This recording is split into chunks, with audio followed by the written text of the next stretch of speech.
All right, we'll start on your right with Matt Weaver, defensive coordinator, Bryant Haines. Hey, Coach.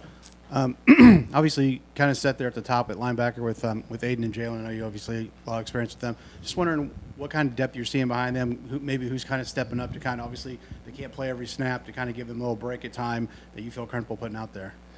Yeah, there's been good competition in that linebacker room. Guys that are pushing, both Jaywalk and Aiden Fisher. Isaiah Bones-Jones would be the first one I'd bring up. He's playing really good football right now. I've been pleased with him. I like the way he played in the spring, and he's really built off of that this fall camp so far. He's playing both positions, both Will and Mike. That's not easy to do. You know, there's a lot of content in our playbook right now, and he can handle it quite well, so been pleased with him. Najee Logan has flashes. Josh Rudolph has flashes. Jeff Utzinger's a walk-on from Cathedral High School. He's having a good camp, smart kid. Knows the system well. So I've been pleased with a number of those guys. They're pushing those top two. Go on your left, second row to Zach. I asked Coach Shanahan this too, but just in a profession, assistant coaching, where guys tend to move around a lot, try to, kind of just take a lot of different experiences. What's kept you with Coach Cignetti? You've gone with him, to a lot of different stops. You've stayed with him, just like Coach Shanahan has, just like a number of coaches have. Just what has, about that relationship and working with and for him has made that the right move for you every time? Yeah, I'm very loyal to Coach Cignetti, and he's been loyal to me. I mean, part of me staying with him is the fact that he does believe in me. When he has the chance to give me a promotion, whether it's I'm going with him from Elon to JMU, he put a co-defensive coordinator title out there for me. So I think he believes in me. I think he trusts me. I feel the same way about him. He and I are very well aligned with what we believe in philosophically. I mean, we're about tough physical football teams. We're about football. The relationship part of it is important, but football, X's and O's, is what he and I do. That's what we do for a living, and we bounce ideas off each other. I think we have a great working relationship, and I like him away from football too. He's a good guy. We've been together for a long time, and happy to say that. Go on your left to Todd. Bryant, at all three levels of the defense, there's guys that came with you from JMU. Their institutional knowledge of what you want to do as a coach, how does that help you as a coach with the players that you brought in or inherited? And, how do they kind of help the players kind of get used to your way of doing things?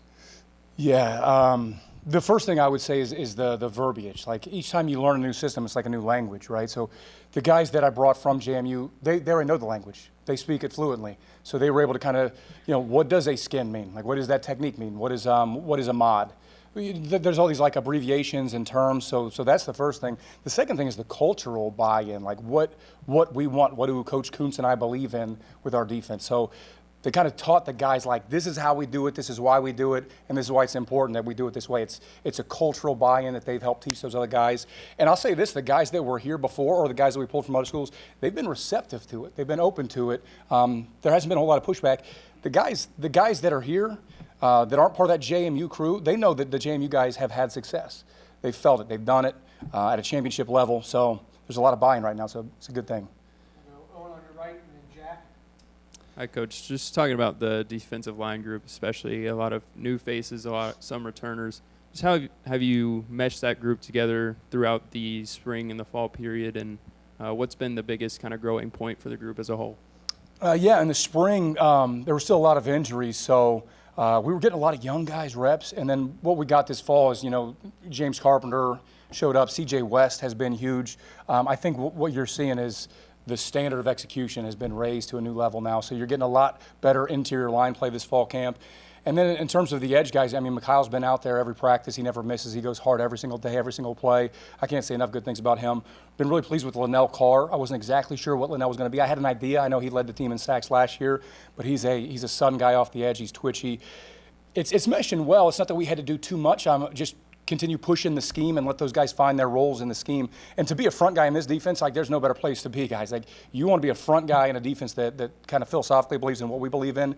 It's really the second level guys that have to make that picture whole. Those front level guys have to go eat, and the guys are eating right now. This fall camp's been good. Go to your left to Jack, and then Seth.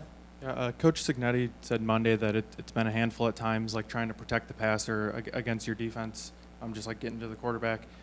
How do you describe just kind of your approach in teaching, kind of, rushing the passer? I think he led the nation in tackles for loss, just kind of that aspect of teaching the defense.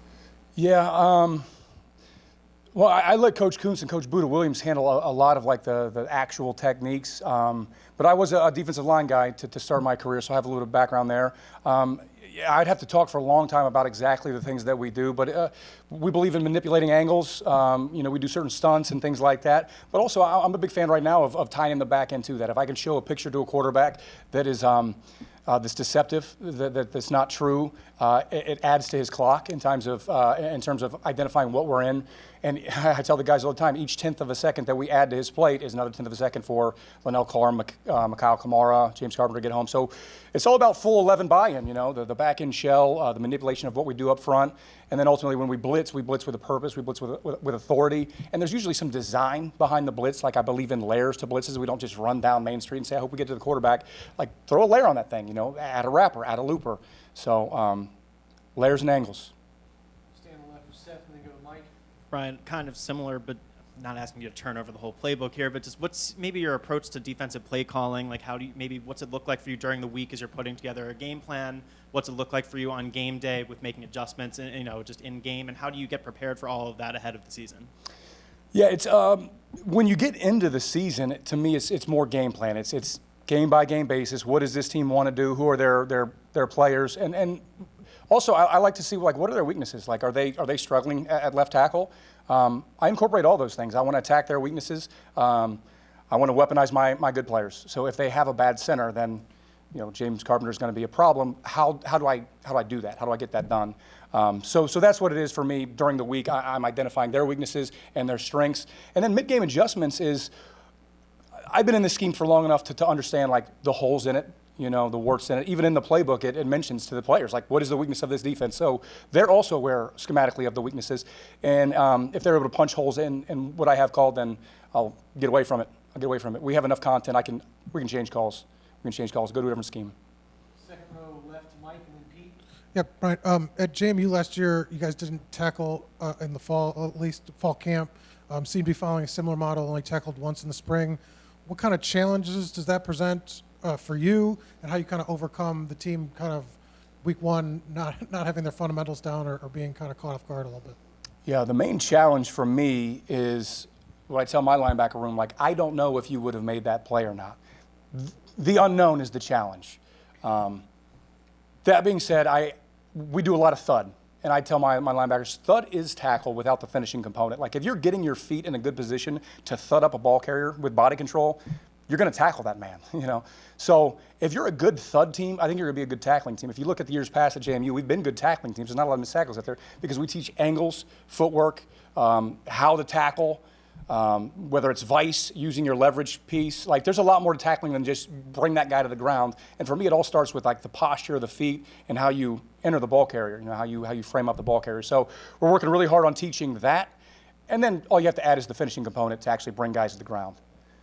We'll go Pete, third row to your left, and then Mike S. Coach over here. I'm kind of curious with your passion for coaching, do you find yourself like at dinner or taking a walk or something coming up with unique ways to say attack the quarterback or attack the offense? I'm just kind of curious on how you approach that and if it's like a 24/7 with you. Yeah, yes it is. Yes it is.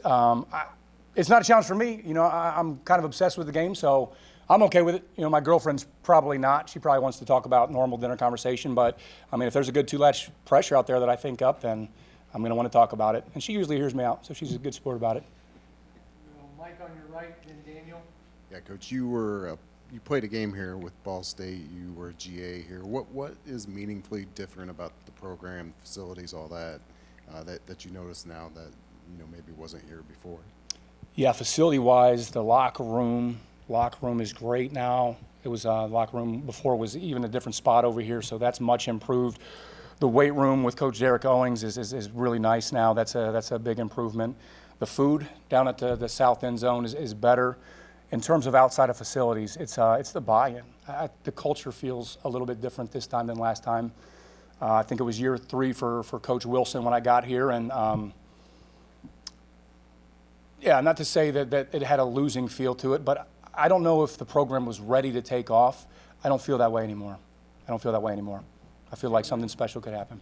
We'll stay right with Daniel, and then the last one's Zach. Yeah, you kind of mentioned, the obsession that you have. I want to say what Cignetti mentioned Monday, that the way that your mind works is it's almost like-minded with how his works, as far as whenever he leaves here, his mind is still here. You know, when you kind of reflect back on like 2014, 2015, when you first started working, you know, with him, when did you maybe, you know, realize that you guys shared that you know, same like-minded approach, I guess? Yeah, it was the first time I met Coach Cignetti in person. It was my interview.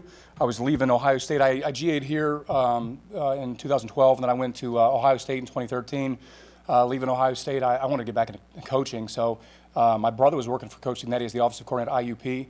So my job interview with Coach Cignetti at IUP was to go over to his house, where he opened the door, pulled me into the foyer, and we talked ball for an hour and 25 minutes. You know, there was probably that one like typical interview question, like, yeah, tell me a little bit about yourself. After that, it was ball. And I'm like that. Like, I enjoy that. That was a good interview for me. That was a fun interview for me. So it was day one I recognized, oh, this is a ball coach. You know, this is a ball guy, and that's what we are.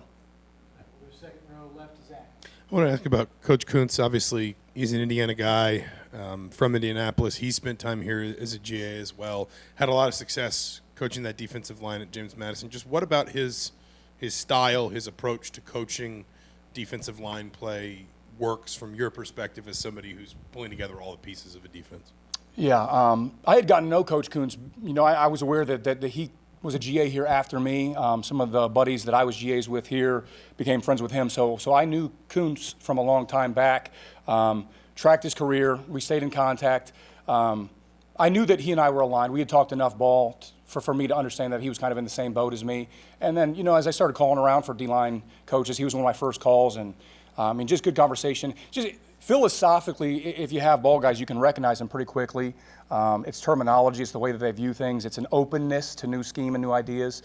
Like, he and I we bounce ideas off of each other. You know, it's a good working relationship, good, clean communication. And when we disagree about something, we communicate why. So, yeah, another guy that I'm so happy he's here with me. You know, he coaches the hell out of those guys, and the coaching points that he has are always almost the exact same thing that I would say. You know, that happens frequently. Like, man, I would have told the nose guard this, and then I hear it come out of his mouth. I'm like, he and I are together. So thankful for Coach Kuntz, and yeah, me and him have been together for a while now, and good working relationship for sure.